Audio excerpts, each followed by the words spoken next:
بهترینه برای همه مردم، فقط به سن هم بستگی نداره، از بچه ها تا بزرگا.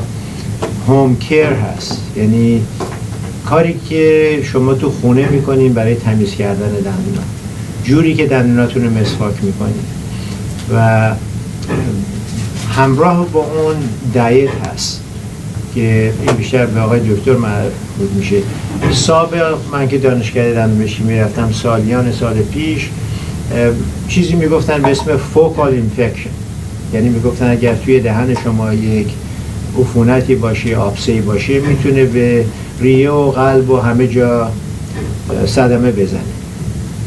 بعد این اگزاجره شده بود، سالیان سال دیگه اصلا این مطلب رو توجه نمیشد بهش. حالا اخیراً دوباره خیلی مستقیما مخصوصاً بیماری‌های لثه رو به ناراحتی‌های قلبی و چیزایی که به کاردیوواسکولار وصل میشه ربط دادن و به نظر من با وجودی که خیلی ما اینو نمیخوایم مریضا رو بترسونیم، مسئله هست که باید بهش توجه بشه. آقای دکتر بهتر از همه ما، همه دکترها میدونن یه فاکتوری که الان تازگی بیشتر بهش توجه میشه از کلسترول CRP هست که نشون میده اینفلمیشن داخل عروق و بقیه بدن.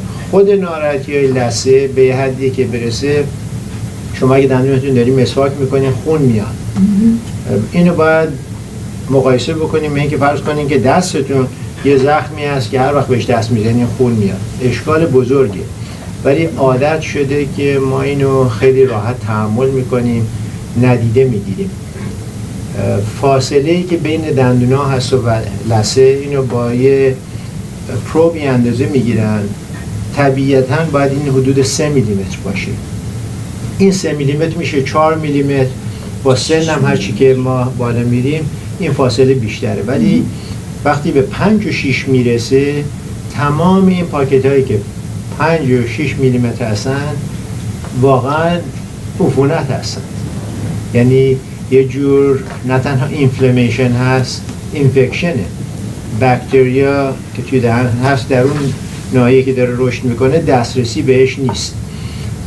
اینه که لازمش هست که توجه خاصی بشه به اینم، تا جایی که میشه شما با فلاس و مسواک اینا تمیز میکنید و دندانپزشک باید تشخیص بده که کجاها هست که این پاکت ها از اون حد معمول رد شده و باید درمان بشه. درمانش هم این است که اینا رو جراح میاد میبره، یه قسمت لثه رو اورال هایجین به شما میدن و میشه اینو تحت کنترل بگیرید. کنترل نکردن بیماری های لثه نه تنها استخوان دندونا رو از بین میبره، دندونا از بین میرن، به نظر من سلامتی رو به خطر میندازه.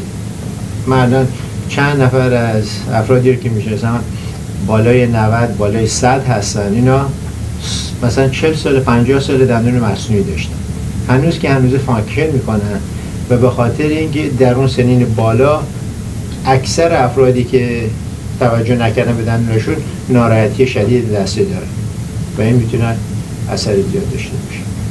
راجع به آمالگام که دکتر بابک صحبت کردن، الان متاسفانه مثل بقیه چیزا توی اجتماع تریتمنتی که پیشنهاد میشه یه مقدار جنبه منفعت داره برای کلینیکا.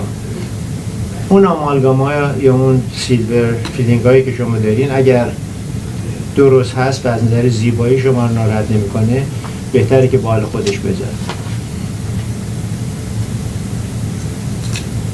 سوالی هست از نظر کلی؟ خواهش میخوام بدن بعض وقت تلویزیون تبلیغ میکنه که یه طرفش بعد از که مسواک زدی بزنی دندونه تو مثلا سفید میشه. میخوام واقعا مضر نیست؟ مضر نیست، به اون صورت خیلی هم اثر نداره. به طور کلی همینطوری گفتم، مسواک کردن، خود مسواک کردنه که خیلی مهمه. همه خمیر دندونا توش سدیم بایکاربونات داره که اون یه عامل تمیز کننده است که کمک میکنه.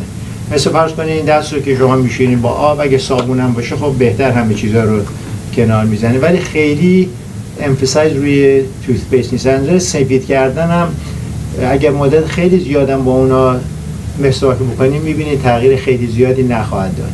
این تجربه منه.